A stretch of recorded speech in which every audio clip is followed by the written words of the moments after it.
Just for the purposes of completion, following your testimony 2 weeks ago, some of the amendments that you made or submissions that you made when you were testifying had no supporting evidence. So I'd like to just start with that aspect, and then we can complete the questions that were still outstanding. If you could just turn to page 5 of the AXA bundle.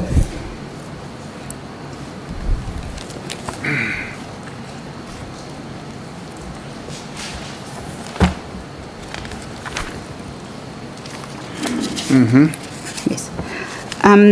That bundle contained in that AXA pack would have been your complete application when you were applying for head of security at AXA. That's correct. So I don't know, because I didn't, it's long, it looks like, Okay. but the reality, Chairman, is that that was 20-something years ago, but it looks like, Yeah. it looks like it, Okay. yes? Well, the documents, you will confirm whether they are correct, what I'm going to put to you is correct or not. It's got your personal details. There's no reason why we should read out your ID number. But what I'm quite interested in is at this, in the middle of the page where it says education. Further education. Yes, before you get to further education, it just says education. It says that you were educated at Westminster City Grammar School in London, and you did O-levels, which is exactly what you testified. So you've passed O-levels, because you couldn't quite Correct. remember whether you'd done Yes. both O and A. Yes. Correct. I later did Okay. A-levels, but I didn't put it in here, but anyway. Okay. And then when you furthered your education, it shows that you went to City and East London Technical College, where you got a certificate in electrical installation. In the previous page, it's more elaborated that you started off as an apprentice. That would be at page 4.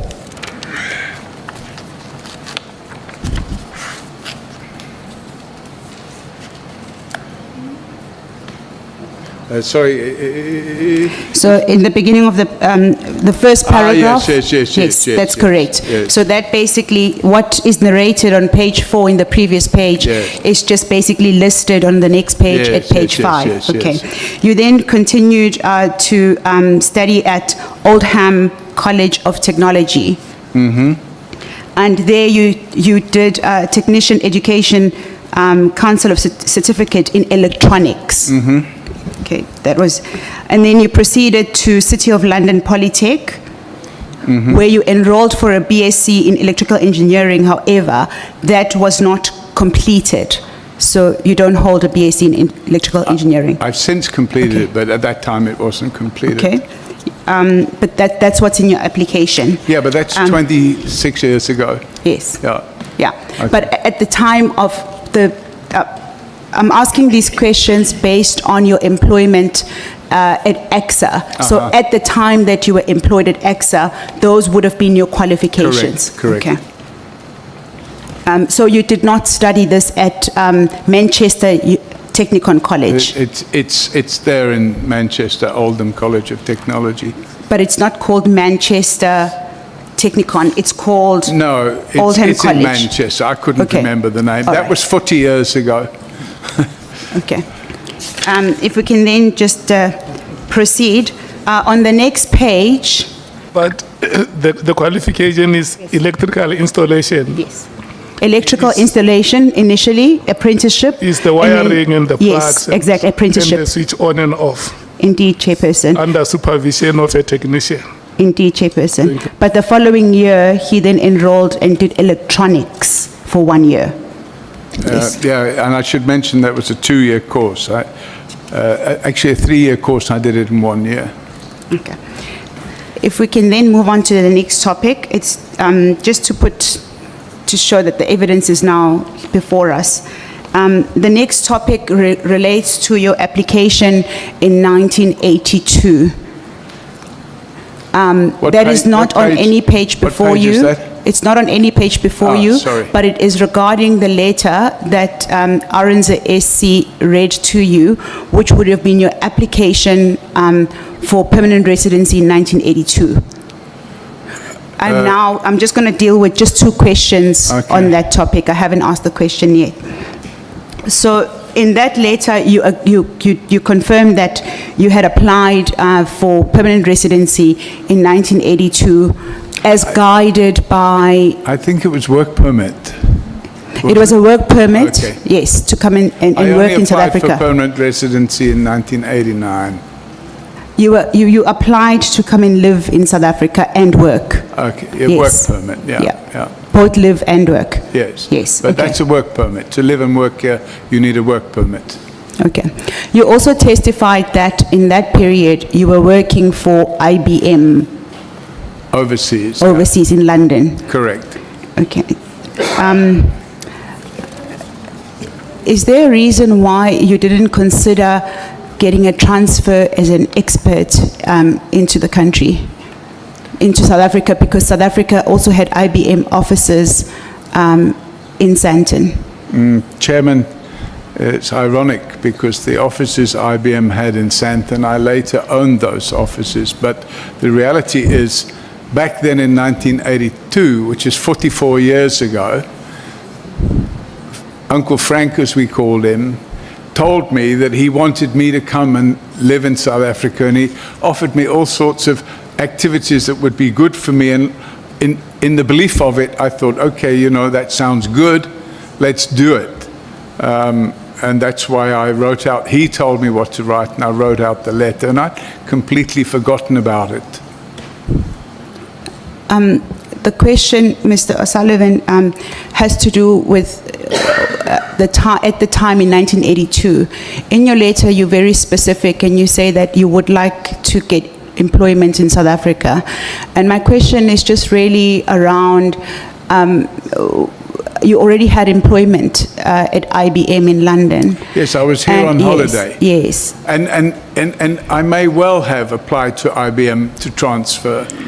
I may well have, you know, as I say, 44 years ago, I can't remember exactly what was going in my mind.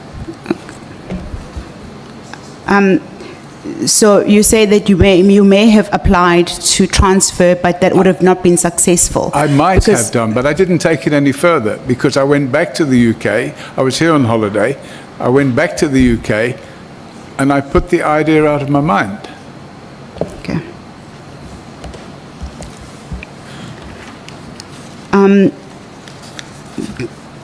The next topic then that I would like to cover is going back now to your AXA employment.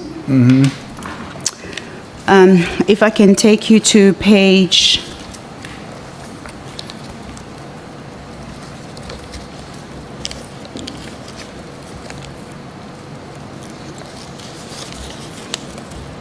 'Can you give me just 1 second?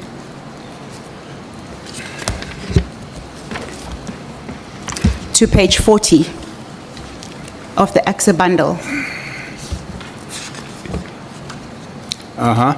Yes.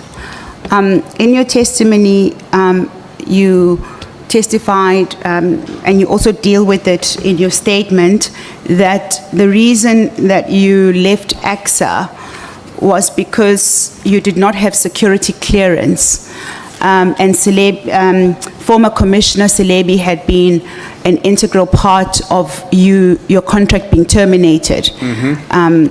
But that letter is marked Annexure D, dated 31 January 2003. The notice of termination of services. Yes. Yes. The reason why at paragraph 2, it basically starts and states the reason for why your contract was terminated. That was 2003, I think. Yes. Yeah. So that's very easy to understand. And as I've stated already, what we have here is a file with 90-something pages.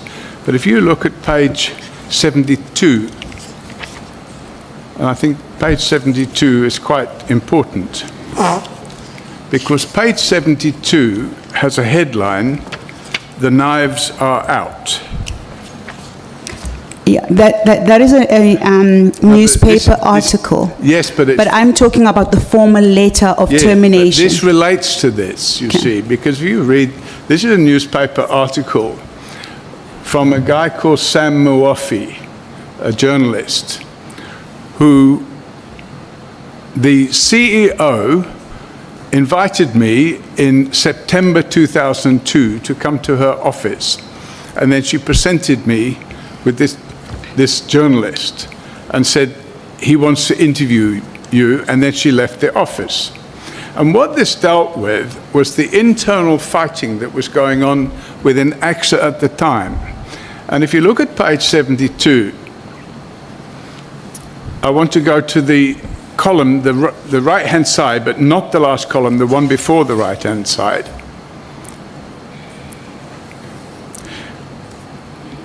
In fact, the middle column. It starts, Glakla has denied that she breached AXA rules. And this was in connection with a trip that she made to the United Kingdom. On Tuesday, she denied that Kinectic paid for her trip, insisting that it was paid for by the British High Commission. This is very, very relevant. Mr. O'Sullivan, can I just maybe pause there, because what I wanted to just deal with was the letter of termination. However, I will give you an opportunity. This is what sits behind that letter of termination. I'll give you an opportunity, and what I would then maybe propose that we do is that we run this process chronologically. The problem we're going to have is that I need to leave shortly. So. Yes. I don't think it will be much longer than this. Yeah. Perhaps what we can do is we can start at page 53, just for the sake of completion. 53? Yes, 53. So at page 53, there is an email from the then CEO of AXA addressed to you. This was in January of 2002, which would have been approximately 6 months after you had joined AXA. And that... 1 month or 2 months after the CEO had joined Indeed. AXA. I just would like to go to the contents of the letter. It says alleged security, it's unclear what the subject line is. However, what I would like... Alleged security test at JIA. Yes, what I would like to just deal with is that first paragraph. I have been informed of an unscheduled aircraft incident that took place on 27 January at 11:40. The details of this incident are outlined in the memorandum by those persons that are identified there. And then if you continue, I'm just going to just put this in record, and then I'll offer you an opportunity to respond, because I'm cognizant of time. Yeah, I'd like to finish. And then the next page deals with the 2 top airports company officials that are suspended. Yeah. And that deals with you and another person who was at the time employed at AXA. Basically, this deals with an allegation that you had an unscheduled aircraft land at OR Tambo from Lanseria, which was known to be your aircraft and flown in by you. That was the misconduct 6 months after you had joined. Alleged misconduct. Yes, I say alleged. Yes. However, it was investigated, and there is a report to that effect. Yes. What I just would like to do is not necessarily to deal with the merits of those allegations, because there are reports and it was finalized. What I seek to do is to show that there was already a complaint before your termination, and the first complaint came 6 months after you joined AXA, and then there was a subsequent one which you set out. Perhaps what we need to do is address the first complaint, because then you need to look at page 70. And what page 70 says, and this is the chairman of AXA speaking, that would have been the chairman of the board, and it's dated the 7th of February. And it says, AXA denies suspending 2 of top officials for flying an unscheduled aircraft from Lanseria Airport to Johannesburg International Airport.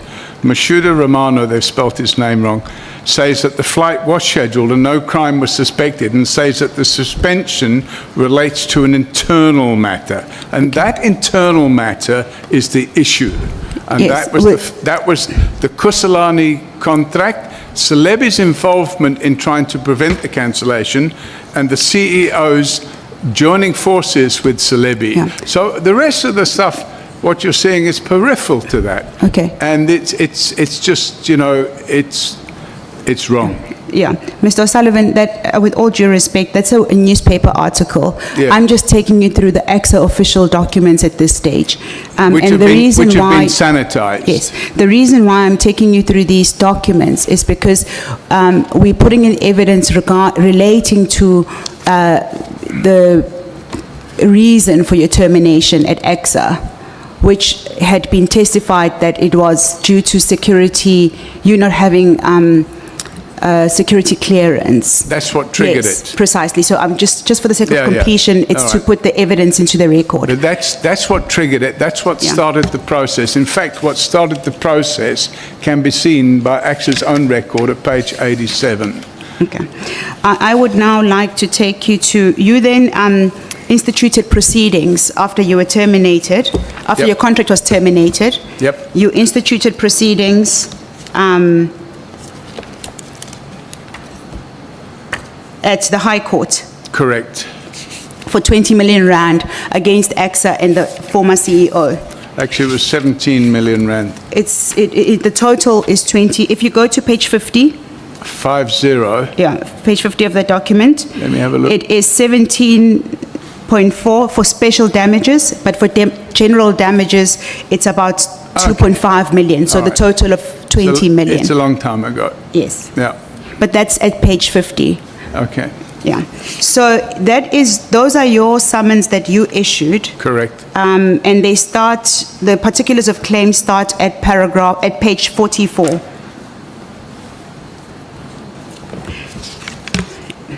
Page 45 Yep. is a complaint that you have been wrongfully defamed. Correct.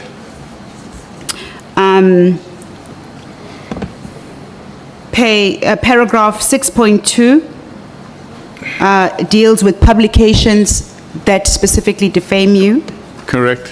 as well as 7.1. Uh-huh. Specifically at 7.1, it reads, in a publication of the Mail and Guardian newspaper during November 2001, wherein allegations of and concerning the plaintiff was that the plaintiff had unlawfully acquired computerized voice stress equipment from the United States, and that the plaintiff being investigated for alleged assault. The following paragraph is a letter dated 23 January 2002, the second defendant being the former CEO, to the plaintiff, in which the plaintiff unjustifiably accused of sexual harassment. The following paragraph at 7.3 is an email dated 30 January, these are all your complaints. An email dated 30 January 2002, addressed by the second defendant being the former CEO, well, CEO at the time, and these are the misconduct allegations specifically against you in relation to your employment at AXA. Which were published. That you were accused of participating in an unscheduled aircraft incident on the 27th of January at Johannesburg. Yes, so I can and just then- stop for 1 second. Yes, I'm reading just your summons. No, but you just jumped a bit. It says, in an email addressed by the second, Tally Moema and Pitt, in which the second defendant knowingly and without justification made these allegations. So I'm not Yes. accepting, yeah, Yes, okay. I'm just, all I'm setting out are the allegations. I've Okay. specifically said allegations that were made, Which and I'm saying which was- were also no. supported by Yeah. formal letters Yes. on AXA letterheads. Okay, then the following page is that on 4 February 2002, the defendant informed journalists and caused journalists to be informed about your suspension. And then at paragraph 7.91, which is at page 48, are further misconduct allegations. That there had been the statement referred, it was a suggestion that you, Mr. O'Sullivan, had been responsible for a 115 million cargo heist at Johannesburg International Airport in December of 2001, which would have been about 5 months after you had joined as the head of security. Correct. And then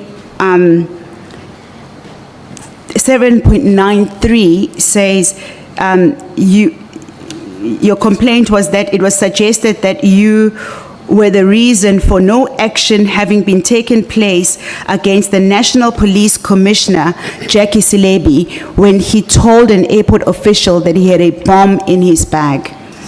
Yeah, so And then it continues. I'm going to give you a moment, a second. In your summons, which were instituted on the 13th of March 2003, a month and a half after you had your contract had been terminated at AXA, everything that is outlined, all the averments that are outlined in your summons, in your particulars of claim, speak to the various allegations of misconduct. false allegations, yeah. Allegations of misconduct, which eventually led to your contract being terminated. And nowhere in your own summons do you deal with Mr. Silebi or late Commissioner Silebi being the reason why your contract was terminated. The only allegation you make in relation to Mr. Silebi is about him having allegedly been in possession of a bomb.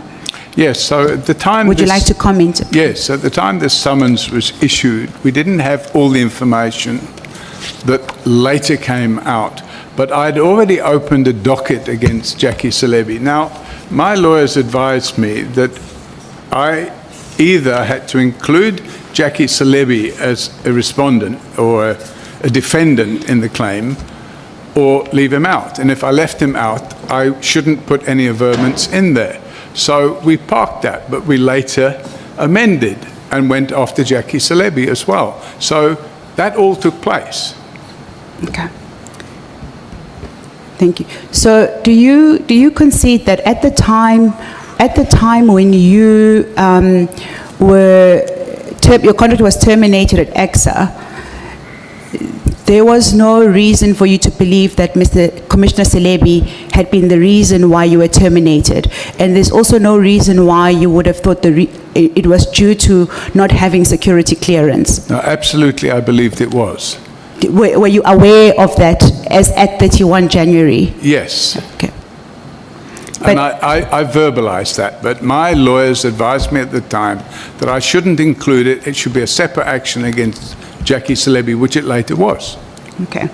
I would now like to take you to I've got just two last questions. The problem is I'm going to miss my flight, and I think we need to wrap now. So I did say I'd be happy to stay till 1, Chairman, and I don't really want to stay any longer. So I think we need to... I've been very... I've been very cooperative. I've come here. I made it clear that I need to leave at 1. I really do need to leave now, Chairman, because what we're going to do is now I'm going to be saddled with the cost of rearranging my flights and everything. And No, she's just quickly running through the last part. okay. When General Khumalo testified, he, in his statement, which will be made available to you at paragraph 86, he dealt with characteristics of crime syndicate and the membership and of those crime syndicates. I would like to just start at paragraph 84. He said that, perhaps I'll go straight to 86. At 86, he said, syndicate international reach and dual citizenship. And he said syndicate members may hold basically more than one citizenship in a country, providing for flexibility in movement and evasion from law enforcement, as well as access to international network and resources. He further said that they are usually run their own businesses, they're entrepreneurs or tenderpreneurs, one of the two, in the South African context. We are aware of that. You testified that you hold more than one citizenship and you have multiple passports. What should we make of these characteristics in line of the fact that you also have multiple citizenships, you are an entrepreneur, you have managed to, some would say, infiltrate or work with the police force? I mean, having had about 20 years experience within the police, what comment do you have to that in terms of specifically these international crime syndicates? Well, of course, and I have to leave now when I've answered this question.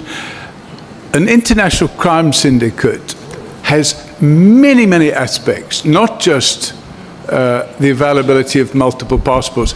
In South Africa today, you probably have at least 1 million people who have multiple passports. That doesn't make them all members of a crime syndicate. If General Khumalo wants to tailor evidence to point in that direction, let him also tailor the evidence showing what crimes it is I'm alleged to have committed. Because absolutely I have not been involved in any crime syndicates of any nature whatsoever. And that, unfortunately, is that, yeah, I have reached a point now, Chairman, where I have to go. No, Chair, he's not going to leave. He's not going to leave. She's going to ask you questions. He's not going to leave. If he leaves here, he's walking out. He's not going to leave until you release him. He's walking out of Parliament. Yes. Chair, he cannot be allowed. He's doing the same thing with Patoy. You can't live here. Yes, we are appearing before us. Unfortunately, I made it clear. We don't care about your flight. Thank you. You're not being released here. You must be arrested. We'll open a case now.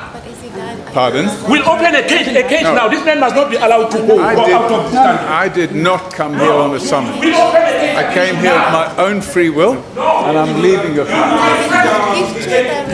think he can go. Mr. O'Sullivan. The question that I had for him is, Mr. O'Sullivan. he wanted, it's, no, Chair.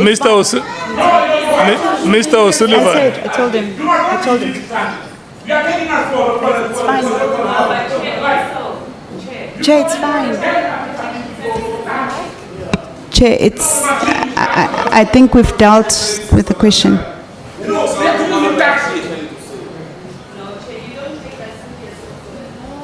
He can't leave. He's not released. Righteousness.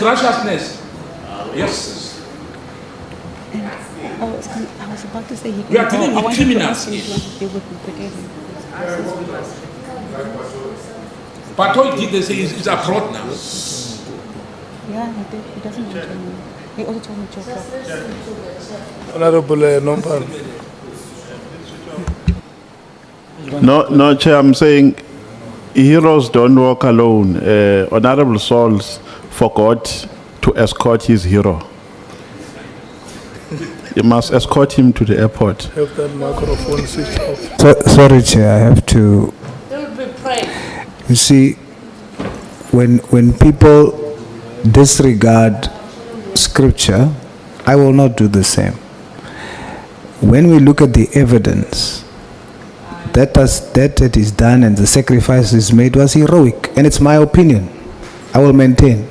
But he has holes. He's not perfect, just like all of us here are not. So I maintain, and I will not retract. Thank you. Were you done, Advocate Mki? So how do we move from here? Were you done? Yes. Were you done? I had not completed the questions, Chair. Mr. Techano, you have observed what happened here. So will we get an advice on how this matter is taken forward?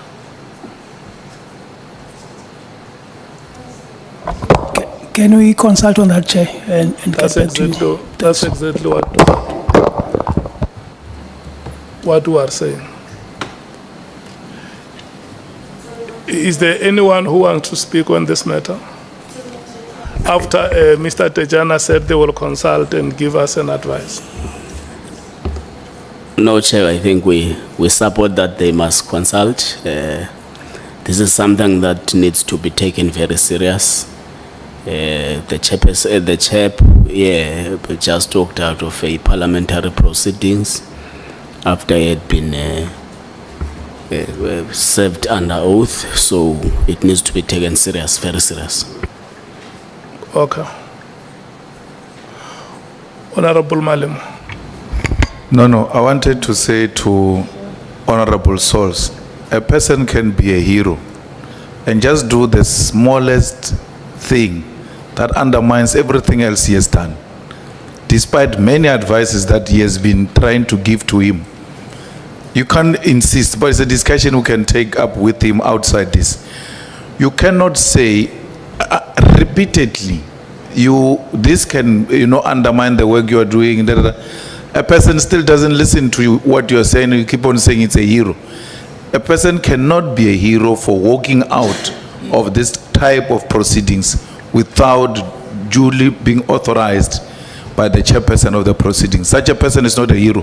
He also undermines Honorable Souls. He must accept, Honorable Souls, that he undermines him. He undermines all of us collectively. And we take the input that there will be an advice, and out of that advice, we can have a proper discussions. But this guy has violated the rules of Parliament. And the rules are very clear with this kind of conduct, especially in this precinct. Thanks. Honorable Souls. Honorable Chair, we must complete my statement. Hero with holes. Then I addressed him on the breastplate of righteousness being out of place. And that means self-righteousness. That was displayed here. I'm not in defense of Mr. Paul O'Sullivan. And we saw the holes now. I stand with the House. That is disrespectful. And it must be dealt with. But you don't use that and deny what's in front of us, the work that has been done. It was heroic. I maintain, he's a hero with holes. Thank you, Chair. A disrespectful hero. Honorable James. I cringe when I hear that this man is being called a hero here today. He called us criminals. He said we must lick his asses. And he walked out on us. I'm covered by what Honorable Malema said. This man was embroiled with drug cartels. Drug cartels destroying our communities, our families. Strong links proven in his statement. Has lied under oath and said he didn't receive money.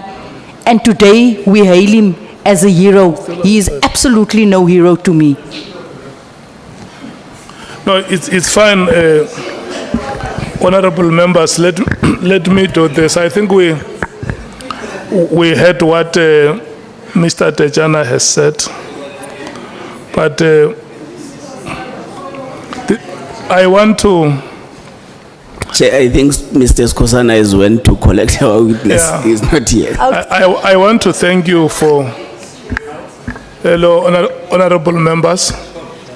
I want to thank you for the manner in which you restrained yourself, because a situation like this one can provoke emotions.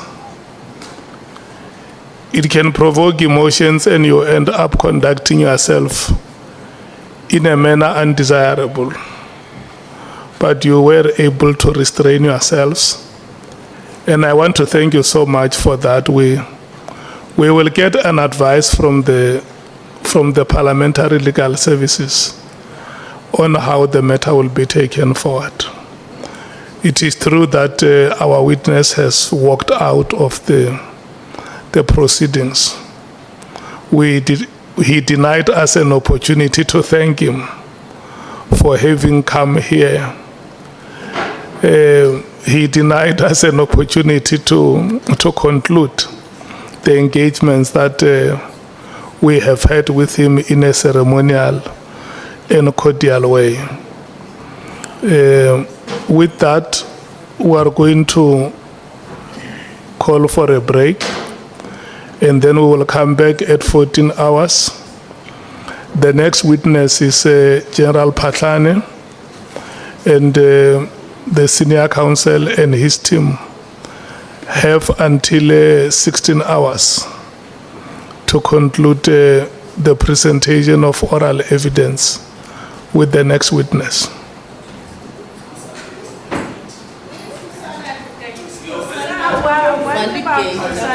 Thank you, Chair. I may well be a lot quicker, depending also on the responses of the witness. Thank you. Okay. Let's come back at 14 hours, honorable members. Yes, Chair, I'm told Mrs. Kosana has closed the gate outside.